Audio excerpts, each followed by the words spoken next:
Have you ever felt that gut twist when someone asks a question that just doesn't sit right? Like they're trying to flip the script on you? What if I told you liars use specific questions to mess with your head and make you doubt yourself?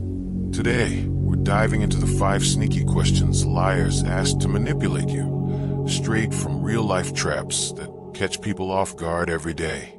I'll show you how ancient Stoic thinkers like Marcus Aurelius and Epictetus give you simple tools to spot these tricks and stay rock steady, no matter what. But here's the kicker. By the end, you'll know exactly how to turn their words back on them without breaking a sweat. Stick around, because missing this could leave you wide open next time it happens. You know, lying isn't some rare thing that only bad guys do in movies. It's everywhere in our daily grind. Studies show the average person tells about 1 to 2 lies a day. And in relationships, up to 73% of people admit to fibbing to their partners at some point. That's wild, right? And get this, we only catch lies about 54% of the time, according to research from psychologists like Charles Bond and Bella DePaulo. So, if you're not paying attention, manipulators can slip right in with their words. The big challenge here is that liars don't always hit you with outright false statements. Nope. They get clever and use questions to poke at your emotions, make you feel guilty, or shift the blame. It's like they're playing chess while you're just trying to have a straight talk. This stuff shows up in friendships, at work, even with family. And if you let it slide, it can erode your trust in yourself over time. Ever had a boss dodge your concern about a missed deadline by turning it around on you? Or a friend who makes you question your own memory? That's the problem. These tactics wear you down, making you second-guess what's real. Let's break this down step by step, starting with why these questions work so well. Manipulators know our brains are wired to avoid conflict and seek harmony, so they exploit that.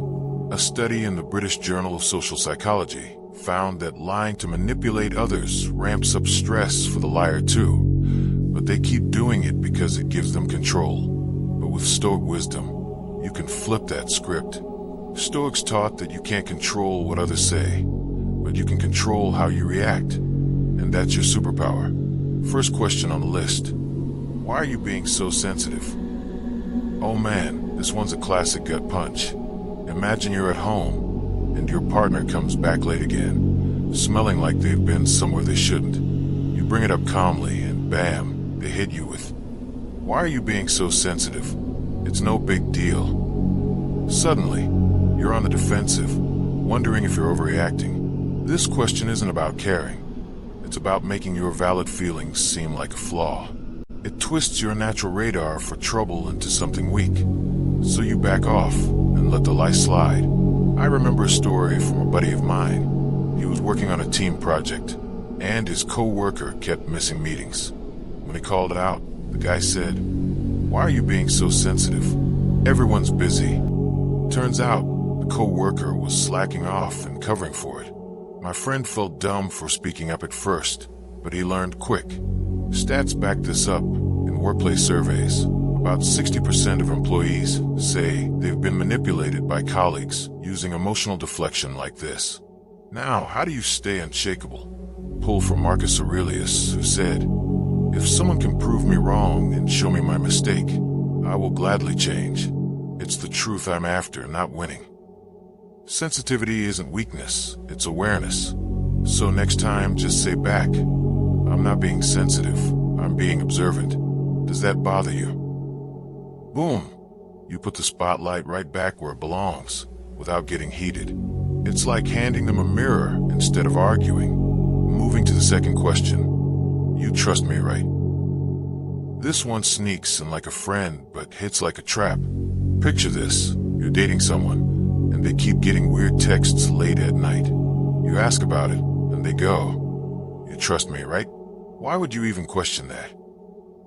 It's not a real ask. It's a demand for blind faith, making your caution feel like betrayal. Trustworthy folks don't need to beg for trust. Their actions prove it. But liars use this to guilt you into ignoring red flags. Think about how common this is. In relationships, research from the Journal of Personality and Social Psychology shows that people lie more when they think it protects the bond, but it actually breaks it down. One stat: men lie about 6 times a day on average, women 3, often in close ties.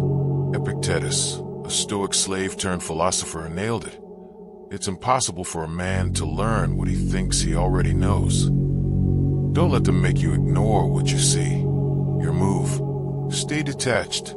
Stoics call it apatheia, meaning clear-headed without emotional chaos. Reply with, "Trust comes from consistent actions. Are you asking me to skip my own judgment?" It's straightforward, calls out the bluff, and keeps you in control. My aunt used this on her shady contractor who kept delaying work. She said it once, and he shaped up fast because he knew the game was up. Third question: are you accusing me of something? This is pure deflection magic. Let's say you're at a family gathering, and your sibling borrows money, but doesn't pay it back. You mention it, and they snap. Are you accusing me of something? That's harsh. Now you're the bad guy for bringing it up, apologizing instead of getting answers. It's a flip that turned your search for truth into an attack. This tactic thrives because humans hate being seen as aggressive. A study on conflict avoidance found that 80% of people back down in arguments to keep peace, even when they're right. Marcus Aurelius advised, "The best revenge is to be unlike him who performed the injury." But here it's about silence as strength. Don't apologize. Hold your ground. Respond with a calm, "Should I be?" It's short, flips it back, and watches them squirm. I tried this in a roommate's spat over missing groceries. He was the one who ate them, and that question made him confess without a fight. Stoic win. You stay cool while they unravel. Fourth one: would I ever lie to you? This sounds dramatic, like they're offended you'd even think it. Imagine a friend promising to help with your move, then bailing last minute with a lame excuse. You call them out, and they go, "Would I ever lie to you?" Come on. It's theater to make you feel guilty for doubting, shutting down your gut. Seneca, another Stoic, put it plain. If it's not true, don't say it. If it's not right, don't do it. Honest people welcome questions. Liars fear them. Pathology studies show pathological liars have more white matter in their brains, making them quicker at fabricating, but they still slip under pressure. Hit back with, "That's not the point. The point is, what I know if you did." It cuts through the act and demands real proof. A neighbor pulled this on me once about yard work. Turned out he was dodging responsibility. This response cleared it up quick. Last question: can't we just move on? This is the escape hatch when they're cornered. You've got evidence of a lie, like a co-worker claiming credit for your idea in a meeting. You confront, and they say, "Can't we just move on?" It's in the past. It's not about healing. It's about dodging accountability, betting on your tiredness. Truth doesn't have shelf life. Marcus Aurelius reminded us.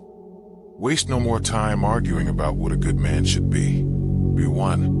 In daily life, this shows up big.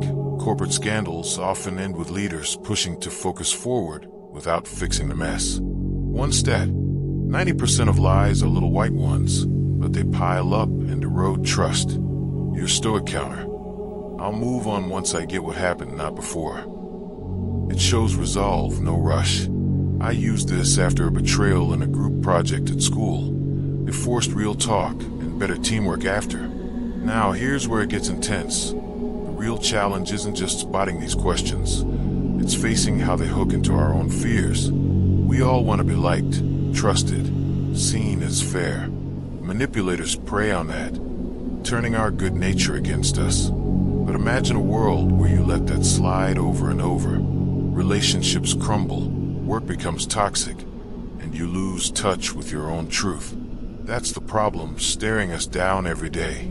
Let's explore deeper how Stoics built armor against this. They lived in tough times, emperors, slaves, wars, yet stayed unshaken by focusing on what's in their control. Epictetus, born a slave, taught that external words can't hurt unless you let them. Apply that. When a liar asks these, breathe, observe, respond with facts. It's like training a muscle. Start small, like in low-stakes chats, and build up. Development comes from practice. Take a journal. Note times you've heard these questions and how you reacted. Over time, you'll see patterns. Research on self-deception shows liars often believe their own tales, but your clarity breaks that cycle. Mix in humor too. Laugh inside at their weak game. It lightens the load. The climax hits when you realize this. You're not just defending, you're freeing yourself. Picture Marcus Aurelius on the battlefield, whispers of betrayal around him, yet he writes in his journal, "Choose not to be harmed, and you won't feel harmed." That's the key moment, the shift from victim to victor. One story. A woman in therapy shared how her ex used all 5 questions during their split. She applied Stoic responses, stayed calm, and walked away stronger, rebuilding her life without the drama. That unshakable core, it's in you too. Wrapping it up, these 5 questions. Why so sensitive? You trust me, right? Accusing me? Would I lie? Can't move on. Are tools liars use to control the narrative.